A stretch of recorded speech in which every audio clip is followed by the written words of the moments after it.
Hoje eu venho à tribuna para falar sobre a data importante de hoje, que hoje é o Dia Nacional de Mobilização dos Homens pelo fim da violência contra as mulheres. Mas antes de iniciar a minha fala sobre o tema, senhor presidente, eu quero aqui fazer um registro e lamentar profundamente o que aconteceu hoje pela manhã na Universidade Federal de Minas Gerais, na UFMG, quando a Polícia Federal, através de uma operação, e veja, senador Cidinho, senadores e senadoras, uma operação batizada de Esperança Equilibrista. Esperança Equilibrista. Através dessa operação, que seria uma operação de investigação sobre a aplicação e uso dos recursos públicos pela direção da universidade, levou coercitivamente o reitor da universidade da UFMG, professor Jaime Ramírez, a vice-reitora Sandra Goulart, o ex-reitor professor Clélio Campolina, a ex-vice-reitora Heloísa Starles e tantos outros professores. Levou coercitivamente, sem que nenhum deles, primeiro, tivesse conhecimento do processo e das irregularidades a que respondem. Segundo, nenhum deles havia sido intimado, senhor presidente, intimado e deixado de comparecer. Lamentável, não bastasse já o que aconteceu com o professor Luiz Carlos Cancellier, reitor da Universidade Federal de Santa Catarina, que se suicidou depois de tudo o que sofreu. O que fizeram com José Carlos Cancellier, agora estão repetindo na universidade, com dirigentes da Universidade Federal de Minas Gerais.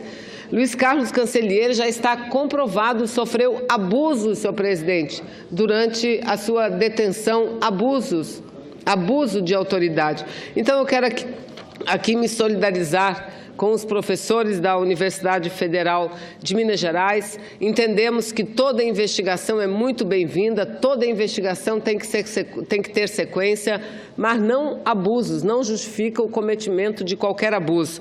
E a aplicação dos recursos, senhor presidente, estava exatamente para a construção do Memorial da Anistia Política do Brasil, um projeto que foi aprovado em 2009, portanto, em gestões anteriores à dos reitores que foram hoje conduzidos coercitivamente. Aí vejam, uma operação em torno de uma obra que é de construção do Memorial da Anistia Política do Brasil. E eles batizam a operação da Polícia Federal como Esperança Equilibrista, ou seja, isso chega a ser um deboche em relação àqueles que lutam para manter viva a história do Brasil e, sobretudo, a história daqueles que lutaram, que sofreram, que muitos morreram, inclusive, durante a ditadura militar, lutando pela redemocratização do país. Mas, senhor presidente, a comemoração do Dia Nacional de Mobilização dos Homens pelo fim da violência contra as mulheres instituiu-se no Brasil, tenho certeza que muito dos que nos ouvem e muitas das que nos ouvem não sabem, mas essa é uma data oficial que foi instituída pela Lei 11.489, aprovada no ano de 2007, ou seja, no período do governo do nosso querido presidente Lula.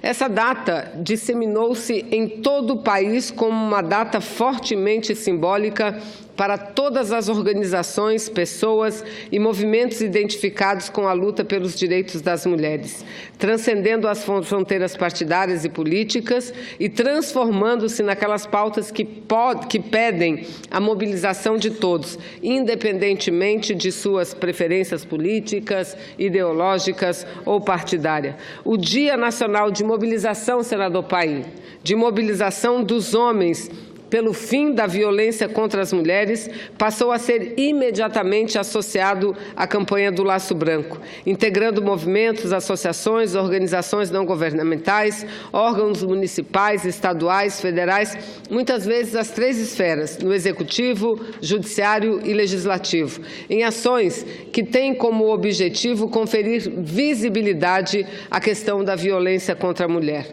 Como nós sabemos, o Dia Nacional de Mobilização dos Homens pelo fim da violência contra as mulheres tem como marco o simbólico massacre de Montreal em 1989, episódio de feminicídio coletivo praticado por um homem alucinado contra o movimento feminista. Um grupo de homens canadenses decidiu então organizar-se para expressar coletivamente o repúdio à violência contra as mulheres. Eles elegeram, portanto, o laço branco como símbolo e adotam o lema, entre aspas, jamais cometer um ato violento contra as mulheres e não fechar os olhos frente a essa violência.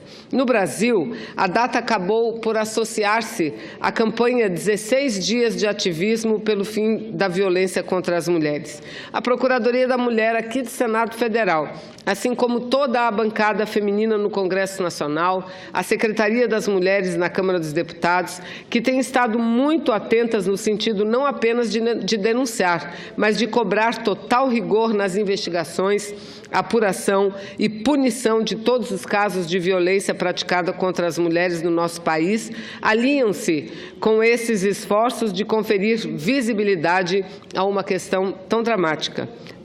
A questão é dramática. Não há dúvidas, senhoras e senhores senadores. Infelizmente, a violência contra a mulher no Brasil está crescendo, como mostra a própria pesquisa esse ano feita pelo Data Senado, instituto aqui do Senado Federal, em parceria com o Observatório da Mulher contra a Violência, como eu já tive a oportunidade de comentar algumas vezes. O crescimento da violência contra a mulher tem sido lento e contínuo, o que sugere uma tendência.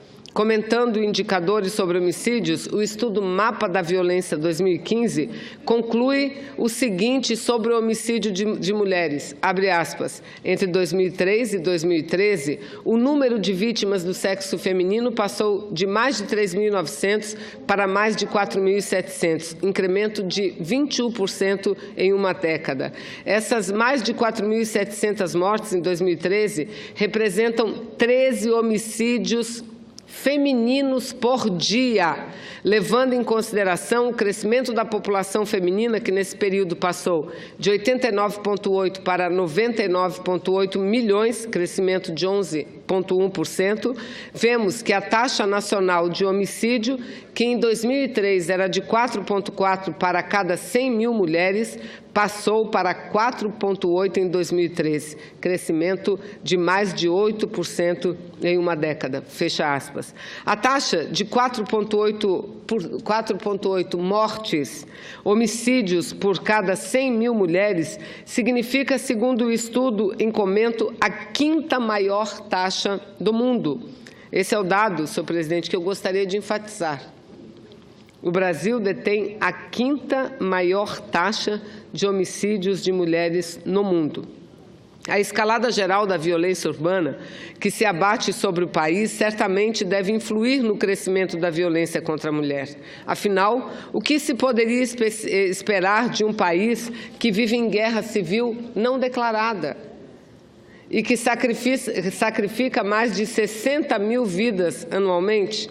Grandes levantamentos em presídios, cidades inteiras grandes levantes em presídios, cidades inteiras paralisadas pelo crime organizado, tiroteios em áreas urbanas com sacrifícios diários de vidas inocentes, ônibus incendiados e, por último, a convocação das Forças Armadas para exercer a função de polícia, numa confissão explícita da falência do Estado em atender, na sua plenitude, ao que o sociólogo Norbert Elias chamaria de monopólio público da violência legítima. Eu quero aqui, senhoras e senhores senadores, exatamente nesse momento crítico de escalada da violência, em que as mais vulneráveis, as mulheres, crianças e idosos, ficam mais expostos. Expressar a necessidade da inclusão, senador Cidinho, dos homens na luta de combate à violência contra a mulher. Porque, mundialmente, nós temos uma campanha das Nações Unidas, da ONU Mulheres, chamada He for She, ou seja, eles por elas, homens combatendo, homens denunciando a violência que, infelizmente, a mulher sofre e que é praticada exatamente pelos homens.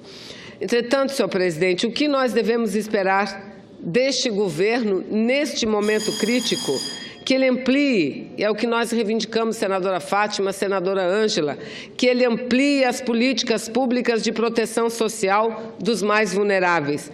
Mas o que a prática desse governo, que não é um governo legítimo, vem fazendo é exatamente o inverso.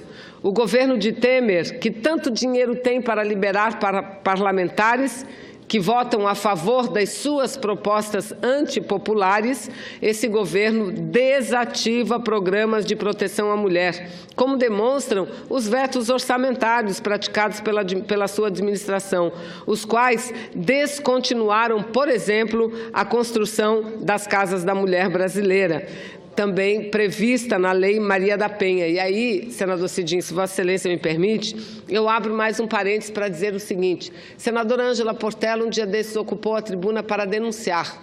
Denunciar o quê, senadora Ângela Portela? O fato de o estado de Roraima, a cidade de Boa Vista, ter uma Casa da Mulher pronta, que até agora não foi inaugurada, não está em funcionamento. Há alguns dias eu estive em São Luís do Maranhão. E antes de viajar a São Luís do Maranhão, me encontrei com o governador Flávio Dino, que me fez um pedido. Disse, senadora, visite em São Luís a Casa da Mulher Brasileira, porque a Casa da Mulher Brasileira só está aberta na cidade de São Luís porque nós ousamos e invadimos a Casa da Mulher Brasileira. Porque se dependesse do governo federal, até agora ela não foi inaugurada e não estaria funcionando. Mas o governador Flávio Dino, não apenas um homem de coragem, mas compromissado com as mulheres, ocupou o senador Cidinho. Com toda a sua administração, lá tem a Delegacia da Mulher, lá tem vários órgãos funcionando e a casa está aberta mesmo a contragosto do governo federal. Então, eu lamento muito que este governo, ao invés de ampliar as medidas de proteção, corta programas que para nós mulheres são fundamentais. Então, eu encerro meu pronunciamento pedindo, senador Cidinho, a gentileza de Vossa Excelência, que já foi extremamente gentil comigo e me concederam alguns minutos a mais, mas a gentileza de considerar o pronunciamento como lido na íntegra e pedir sua inserção nos anais da Casa. E lembrando, aos homens, senadores, servidores dessa Casa que nos escutam, hoje é o Dia Nacional da Luta dos Homens contra a Violência contra as Mulheres. Isso é muito importante, porque cada homem que se conscientiza, que vem participar dessa luta, é uma força a mais que as mulheres ganham. Então, é uma data muito importante, repito, e que faz parte dos 16 dias de ativismo na luta contra a violência contra a mulher. Muito obrigada, senhor presidente.